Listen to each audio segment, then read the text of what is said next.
So it was a struggle to earn a quid, and Dad had several jobs, and we rented a place in Kingsford, Sydney.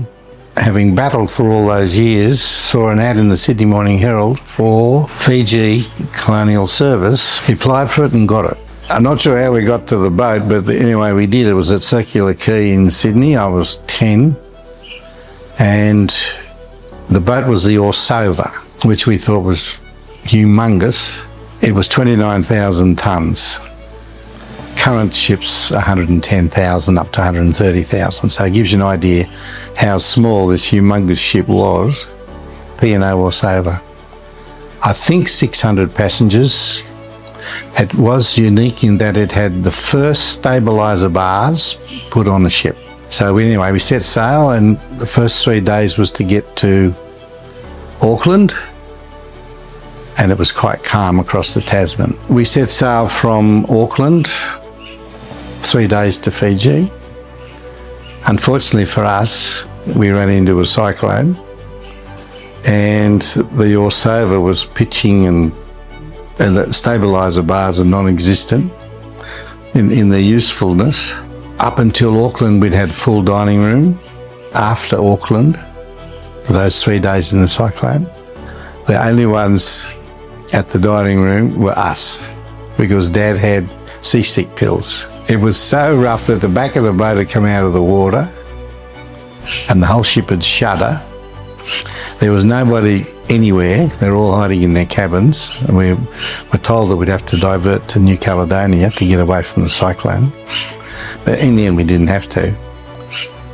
And my brother and I spent the whole time, you're not allowed out on the decks, we were out on the deck with our jackets on and sliding from one end of the boat to the other on the wet deck as it pitched and tossed. And if anybody had seen us, it would have been in big strife, and we could have gone overboard anyway.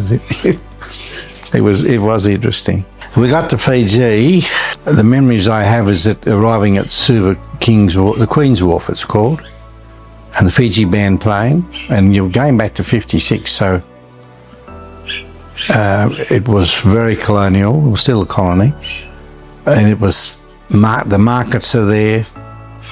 There's Fijians everywhere. The police have got the white Sulus on with the red and black cummerbund type around their middle, dark blue shirts, and they've all got big fuzzy hair, not like now they have it short, but they had big hairdos. So that was fascinating for a young fella. My brother and I would disappear on the weekends just after breakfast and reappear at sundown. We did all sorts of adventures, like air raid shelters, getting into them, wearing down the concrete that was blocking them off. And at one stage we got into air raid shelters out at WW2, and there was all this ammunition. How on earth we didn't blow ourselves up? There was all this stuff stacked behind this concrete wall. Now it's a big tourist attraction, but it was fully loaded with serious weaponry. One of the most exciting things I remember was the chook house that Dad built disappearing. Dad's invention of a chook house that was above the ground.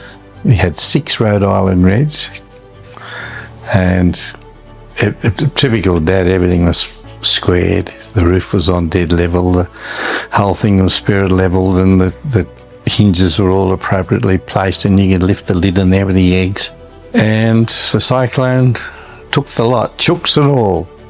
One split second it was there, the next second it was gone, and I have no idea where it ended up other than seeing these Rhode Island Reds disappear into the distance at about 6 foot off the ground. And as a child, that was very funny. I do remember that day, Alan and I were outside, leaning forward at about 60 degrees, because if we came a bit more upright, we'd go flying backwards.